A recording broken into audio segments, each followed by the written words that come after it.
Shalom untuk anak kami kelas 8C. Selamat pagi untuk kita ya.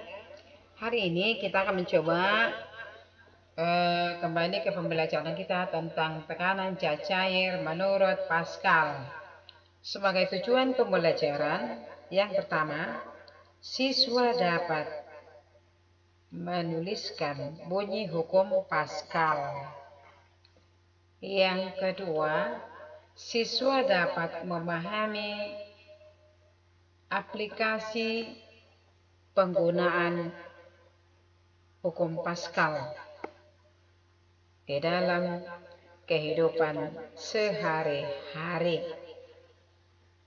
Untuk itu kita buka dengan doa dalam nama Bapa dan Putra dan Roh Kudus. Amin. Salam Maria, penuh rahmat, Tuhan sertamu. Terpujilah engkau di antara wanita, dan terpujilah buah tubuhmu Yesus. Santa Maria, Bunda Allah, doakanlah kami yang berdosa ini, sekarang dan waktu kami mati. Amin. Dalam nama Bapa dan Putra dan Roh Kudus. Amin. Selamat pagi. Baik anak kami sekalian, inilah tokoh fisika kita yang bernama Pascal. Apa yang dikatakan beliau di dalam hukumnya? Apa yang ditelitinya? Nah, pertama sekali kita lihat di sini bahwasanya dia menampilkan sebuah bejana berhubungan dengan penampang yang berbeda, ya, antara bagian kiri dan bagian kanan.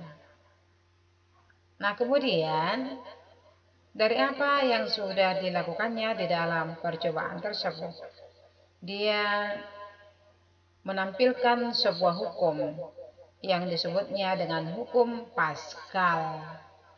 Anak kami sekalian, yang menyelidiki tentang tekanan zat cair ini sudah ada berapa orang, nak? Kemarin Archimedes, ini siapa lagi? Ini Pascal, ya, dengan bunyi hukum yang berbeda pula. Namun tujuan tetap satu. Mereka harus tahu bagaimana sebenarnya tekanan zat cair di dalam ruang yang tertutup, di dalam ruang yang terbuka. Nah, oke, sekarang kita beralih pada apa yang dikatakan oleh Pascal di dalam hukumnya yang berbunyi bahwasanya tekanan yang diberikan pada zat cair dalam ruang tertutup ini akan diteruskan ke segala arah dengan sama besar. Ya, kamu lihat ini bejananya. Bidang penampangnya di sebelah kiri lebih kecil dibanding dengan di sebelah kanan. Luas bidang penampang yang kecil ini disimbolkan dengan A1. Sedangkan gaya yang dialami oleh bidang penampang ini akibat adanya zat cair di dalam bejana tadi disimbolkan dengan F1. Nah, akibat adanya gaya tekan terhadap bidang penampang, maka dihasilkanlah tekanan pada bagian piston kecil ini. Sedangkan di sebelah kanan kita lihat, ini termasuk piston yang besar yang memiliki bidang penampang yang lebih besar daripada A1. Nah, karena ada zat cair dialami, maka pasti ada yang menimbulkannya. Gaya F2 memberikan pengaruh terhadap bidang penampang. Yang kedua, akibat adanya zat cair, sehingga dihasilkanlah tekanan yang kedua di bagian piston besar ini.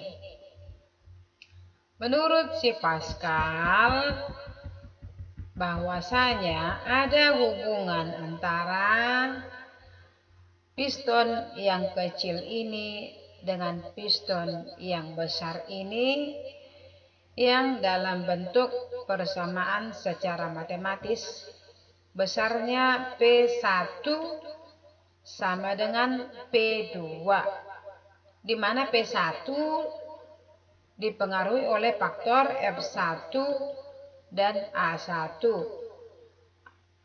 dan P2 dipengaruhi oleh F2 dan A2. Nah, untuk itu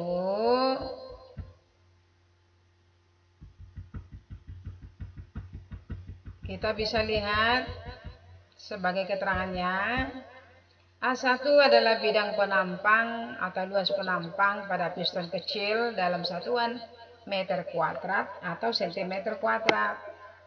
Sedangkan A2 adalah luas penampang atau piston yang besar dalam satuan meter kuadrat atau sentimeter kuadrat.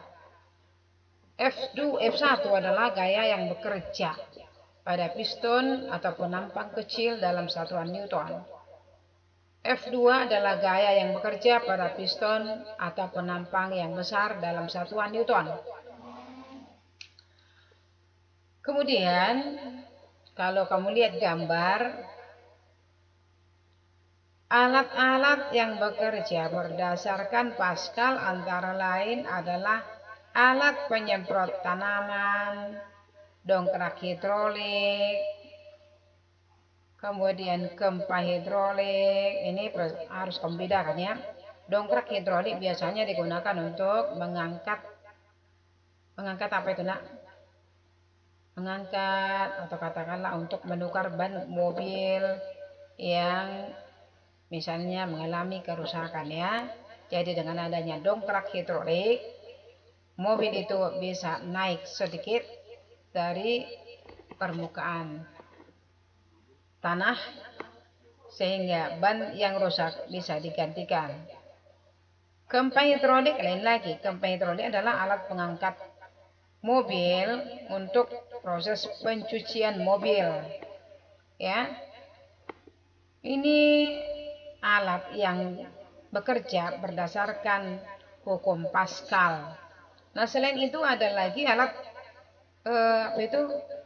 rem hidrolik ya. Ini juga bekerja berdasarkan hukum Pascal. Artinya besarnya tekanan yang dialami oleh bagian penampang kecil sama yaitu dengan besarnya tekanan yang dialami oleh bagian piston ataupun penampang yang lebih besar. Nah, sebagai latihan yang pertama atau contoh soal lah ya. Sebuah dongkrak hidrolik luas masing-masing pistonnya 10 cm kuadrat. Itu disimbolkan dengan A1. Jadi karena satuannya masih dalam satuan cm kuadrat, silakanlah itu tukar ke satuan meter kuadrat. Jadi 10 per 10 kuadrat. Berarti berapa itu nak? Berapa itu nak? Nggak tahu ya. 10 cm kuadrat itu sama dengan 10 per 10.000 meter kuadrat. Lalu hasilnya adalah 0,0001.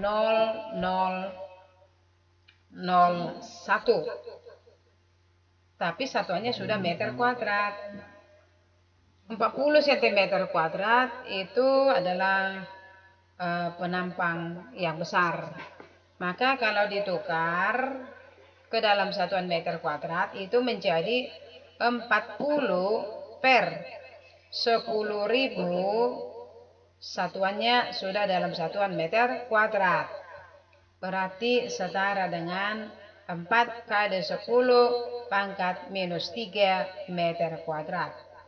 Sedangkan yang A1-nya tadi adalah 10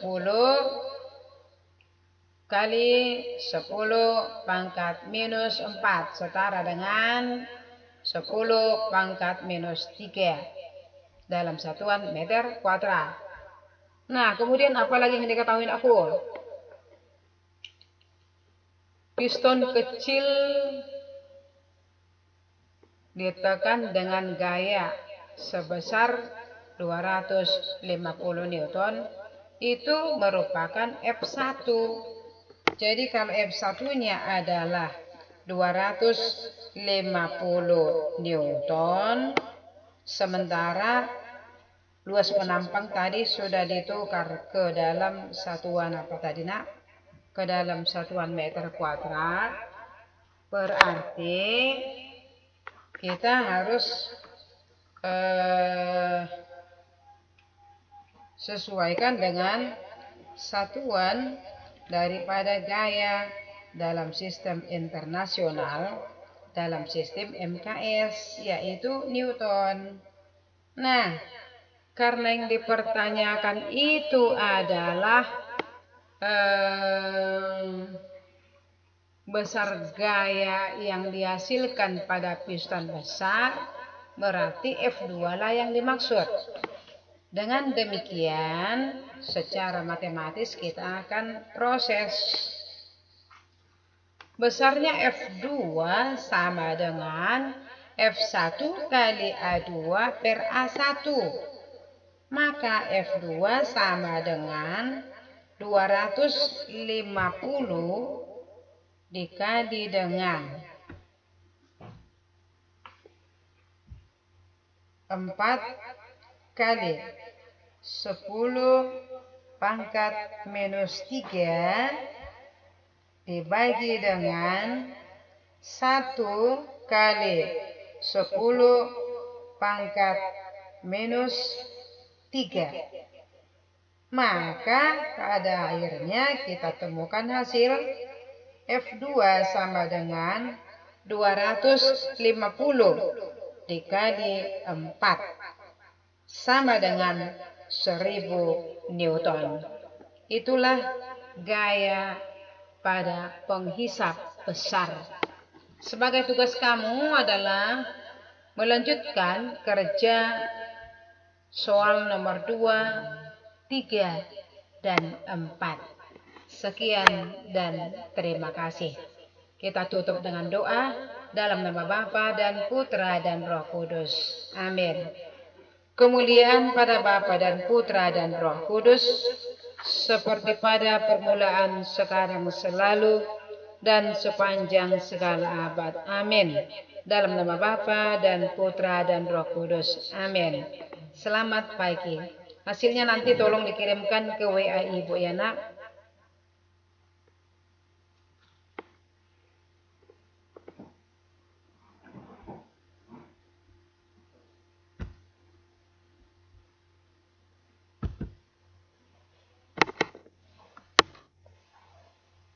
Line in. The Bluetooth.